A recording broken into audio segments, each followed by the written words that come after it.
তোমার স্বামী পার্টি অফিসে এখন শুয়ে আছে, আর আমি এসেছি এক গ্লাস মধু খেতে। কিসের মধু খেতে এসেছেন আপনি? তোমার ওই সৌন্দর্য লাল ঠোঁটে আমি চুমু খেতে চাই জান। এসো কাছে এসো সুন্দরী, কাছে এসো। তাহলে আপনি এরকম নোংরামি করবেন বলে আমাকে এখানে থাকতে বললেন? এটা আবার নোংরামির কি আছে? এটা ভালোবাসা। আমার স্বামী যদি জানতে পারে তুমি আমার সাথে এরকম করছো তাহলে সে কি ভাববে বলো তো? সে আবার কি ভাববে? যা ভাবা তো তুমি এর আগে তুমি তাকে ভাবিয়ে দিয়েছো, তার ঘর ছেড়ে যখন তুমি পালিয়েছো। সে আর কিছু ভাববে না, কাছে এসো। কি করবে কি তুমি? এগুলো আবার মুখে বলা যায় নাকি? এটুকু সব আমি যা করার করছি। ঢুকিছে?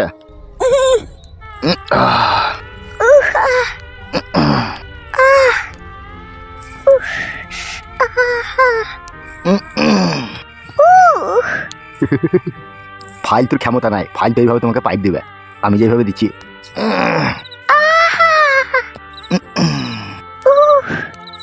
কোথা কি গেল? আটকাইনি গো, বাইরে চাপ করে খেলো। দিলে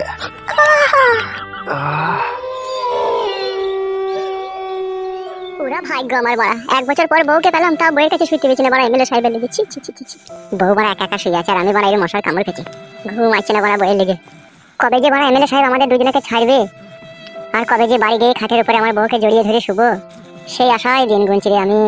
এখানে এসি বড়া ভুল হয়ে গেল, পালিয়ে গেলেই ভালো হইতো লুকিয়ে। গুদমারানির ভাইরা জন্মের ঘুম ঘুমুইছে শালারা। কি বে বুকাচোদা, তুই গাল দিছিস নাকি আমাদেরকে? বুকাচোদা ঘুমুইছে তো মনে হচ্ছে, তাহলে গালকে দিল বড়া? স্বপ্ন দেখলাম নাকি?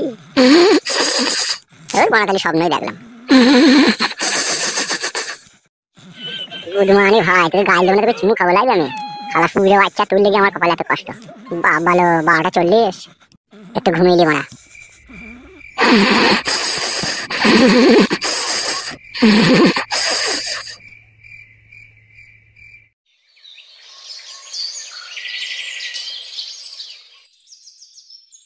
সেটাই সন্দেহ হচ্ছে।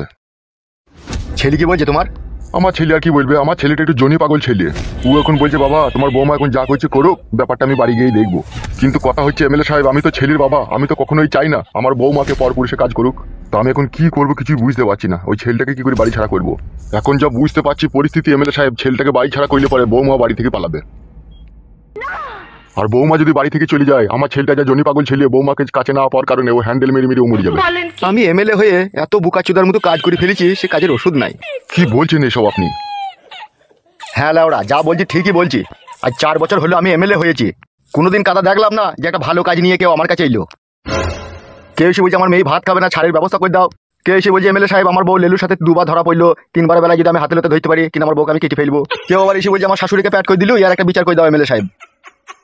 আবার তুমি আর কপালি চুদা এসে বলছো তোমার বৌমাকে অন্যজনে লল দিচ্ছে। এখন আমি কি করবো বলো তো? আপনি হচ্ছেন এই গ্রামের এমএলএ, সমস্ত বিচার আচার আপনার হাত দিয়েই হয়, আপনাকে এই সমস্যার সমাধান করতে হবে।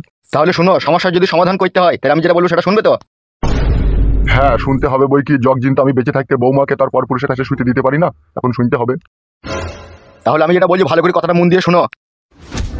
হ্যাঁ শুনছি, বলেন। তোমার বৌমা হচ্ছে খবির চুদা ইতলত মেয়ে। তাই নাকি? হ্যাঁ হে। তা তুমি তোমার বৌমাকে যদি ঘরে রাখতে চাও, আর তোমার বৌমা যা চুদুনখোর মেয়ে, ওকে একটা বিলাতি ডগ কিনে দিতে হবে। সেটা আবার কি ডগ মানে? আর কপালি চুদা, বিলাতি কুকুর কিনে দিতে হবে তোমার বৌমাকে। কুকুর লিখি করবে গো? ওর ওই মাসির ছেলের কাজটা ওই কুকুরেই করে দেবে। কি বলছেন এমএলএ সাহেব, আমার বৌমা লাজুক মেয়ে গো, 16-17 বছর বয়স, কুকুরে করবে? তাইলে ওর মাসির ছেলেই করুক, আমাকে আর বলার কি দরকার? সেটাও তো আমি মেনে নিতে পারছি না। তাহলে ওই একটাই রাস্তা, 12,000 টাকা দিয়ে একটা বিলাতি কুকুর কিনে লাও, আর তোমার বৌমায় ঘরে ছেড়ে দাও। তোমার বৌমা জানে যে কুকুরে কি করে, সে কুকুর দিয়ে কাজ চালিয়ে নেবে। ওইসব চিন্তা ভাবনা করার দরকার নয়, মাসির ছেলে থেকে অনেক বেটার হবে ওই কুকুরটা। আর তোমারও মনে কষ্ট হবে না, তুমি একটা জিনিস তো ভাবতে পাবা যে পর পুরুষে কেউ করেনি, আমার দিয়ে টাকা দিয়ে 12,000 টাকার কুকুর কিনে আমার বৌমাকে করছে। তাতে তোমার ছেলেও সুখী হবে, তুমিও সুখী হবে, আর তোমার বৌমায়ের আশা মিটবে। ঠিকই বলেছেন আপনি, এইটাকে আমাকে চেষ্টা করে দেখতে হবে। চেষ্টা মারাও না, এখনই কিনে আনো, 13,000-14,000 টাকা দাম নেবে একটা কুকুর, এখনই কিনে এনে তোমার বৌমায়ের ঘরে ছেড়ে দাও। আর যেই শোরুমে ওই বিলাতি কুকুরটা কিনবে না, ওদিকে বলবে একটা বিয়ে ব্লু ফিল্ম বই দিতে, ওই বইয়ে সব ছবি দেওয়া থাকবে কিভাবে কাটিংটা দিবে না দিবে, ওই বইটা তোমার বৌমায়ের হাতে দিয়ে দেবে আর কুকুরটাকে দিয়ে দেবে, তাইলে ও সব বুঝে নেবে। বুঝতে পেরেছো তো? হ্যাঁ বুঝতে পেরেছি এমএলএ সাহেব। তাহলে ওইটাই করো, আমি এখন আসছি, আমাকে বাজার করতে যেতে হবে। আচ্ছা ঠিক আছে, যান।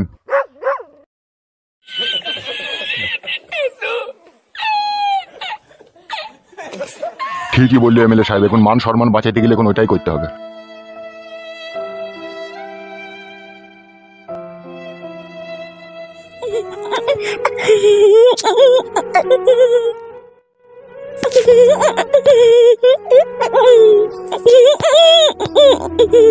কইলা রাজমা কুতালা ও দিদা দিদা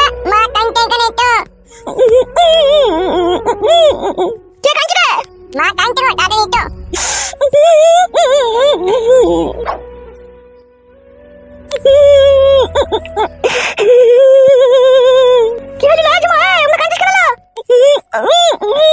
কি হলো কি লাজ ছড়ি কাঁদিস কেন সাত সকালে আমরা কইরে আমার লাগি কাঁদতে দিদা আমার লাগি কাঁদতে কি আমার গুণের ভাতালো সে মাঙ্গু মাঙ্গে ছোড়া তার লাগি আবার ফুপিয়ে ফুপিয়ে তোকে কাঁদতে হইবে তা কাঁদবো না আমি আমার ভাতারে লাগি কতদিন চলে গিয়েছে আমার ভাতারে কোনো পর্যন্ত আসছে না তোরা তাকে নিয়ে দিছিস না তা আমি কাঁদবো না তুই ঠামুর কি আর কি বলবো বল কদিন আগেই তো তোর ভাতা তোর মাঙ্গে মুতি দিছিল ওটা আমার ভাতারে লাগি কাঁদছিস তো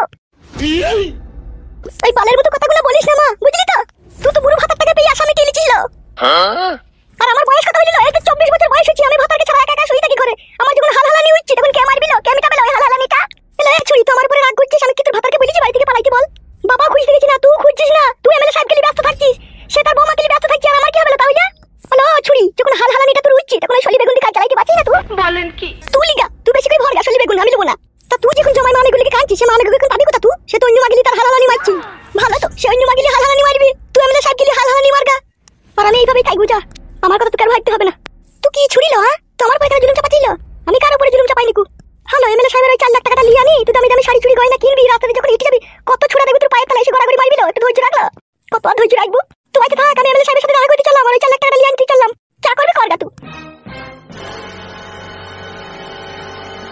একটা কথা শুন মা মন খারাপ করিস না বুঝলি তো পয়সাতেই সবকিছু যখন তোর কাছে 4 লাখ টাকা থাকবে না তুই যখন ঢাকায় জামদানি শাড়ি পরবি যখন গলায় একটা সোনার নেকলেস দিবি 2 হাত ভরি চুড়ি দিবি কপাল ভর্তি করে সিঁদুর দিবি কত মাঙ্গের ছোড়া দেখবি তোর মাঙ্গের তলায় এসে গড়াগড়ি মারবিল একটু ধৈর্য রাখলো একটু ধৈর্য রাখ ও ফাটা কুকুর বেটা জমায়ের তো ইঁদুরের নাজের মতো লিঙ্গুলো ওয়ালি তোর আরাম হয় না আমি জানি সেই জন্য বলছি একটু ধৈর্য রাখ 6 ফুট হাইট ছেলে একটা পছন্দ করবি এই সিনা চওড়া ছেলে পছন্দ করবি তার বাম্বু হবে দেখবি বাঁশের মতো লম্বা ওইরকম ছেলে আমি এখন কোথা পাবো সব পাওয়া যাবে একটু সেজি কুচি যখন রাস্তা দিয়ে বেরোবি কত ছেলে পাওয়া যাবে দেখবি একটু ধৈর্য রাখ মন খারাপ করিস না বস তুই ঠিক আছে আমি এমএলএ সাহেবের কাছ থেকে আসছি বেশ ঠিক আছে তাড়াতাড়ি যাবি আর আসবি যেন দেরি করবি না আমি তাড়াতাড়ি যাবো আর আইবা তুই শ্বশুর কথা কুকুর বেটা বাড়ি এলে তাকে খেতে দিয়ে দিবি বেশ যা তুই যা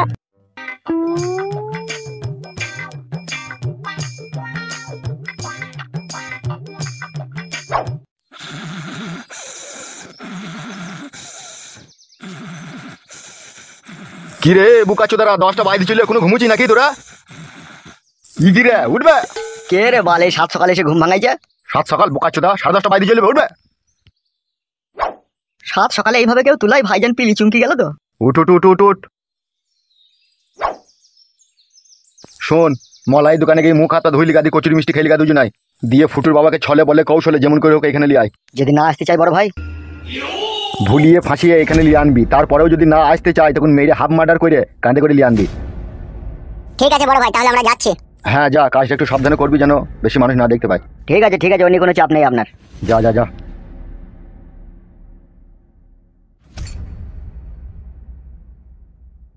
কি রে ফালতু ছোড়া তুই উঠবি না নাকি কি হইলো আবার মুখ ঘুরিয়ে লিখিস কেন আমার ঘুম হয়েছে নাকি তাই সারা রাত আমাকে আর ঘুমুইতে দেন কাটা আজে বাজে কথা বলছে এ উঠ উঠ মারা ম্যা করি না উঠ কি হইলো আবার ওইদিকে পুঙ্গা ঘুরি বইলি কেন বাজার যেতে হবে আমি যাবো না বাজার আমি বাড়ি যাবো ই রে শালাকে মেয়ে রেখুন আর টাঙিয়ে দেবো খুনি আবার বল আমি যাবো না ওরা সারা রাত যাতে কথা বলছে আমার বইয়ের লেগে কি বলছি বে তুমি শুধু দেখো গা রে ইগিরে মারাই আমি বাড়ি পালাবো শালা হারামি কেনা পেটে পা দিয়ে পুঙ্গা দিয়ে আঁতুড়ি বাই করে দেবো দেখবে বা তো বইয়ের কাছে শুতে দিচ্ছি না আমি একা এর শুয়ে থাকছি আর আমার বই একা শুয়ে থাকছি আমি এর থাকবো না বে আজকে বাড়িতে শুনবে বাজারটা লেগে যা দি বাড়িতে দেগা তুমি কথা ছিল কথা সারা রাত বলে গেলাম তবে আমার একটা মিটিং আছে রাত্রে বাল মিটিং মিচ্ছি করে ওরা বলে তুমি আমার বইয়ের কাছে গেছিলা কোন কুদমারানি ভাই বলেছে তোকে তোর বইয়ের কাছে গেলাম শালাকে মারবো করে আবার আজে বাজে কথা বললে জানি তো কাকা তাহলে আমার বইয়ের কাছে ই শালা বুকা চুদ আমি তোর বইয়ের কাছে কিসে লেগে যাবো বে না গেলেই তো ভালো কাকা যাতে হোক তোমার বৌমা হয়েছে বৌমার সাথে তো এরকম করা উচিত নয় ধর বালচুদা বাজারে ব্যাগটা লে বাজারে লেগে যা লে ধরবে ব্যাগটা লি যা কেলা চুদ আমার কেলাম মারা যেতে কোন থেকে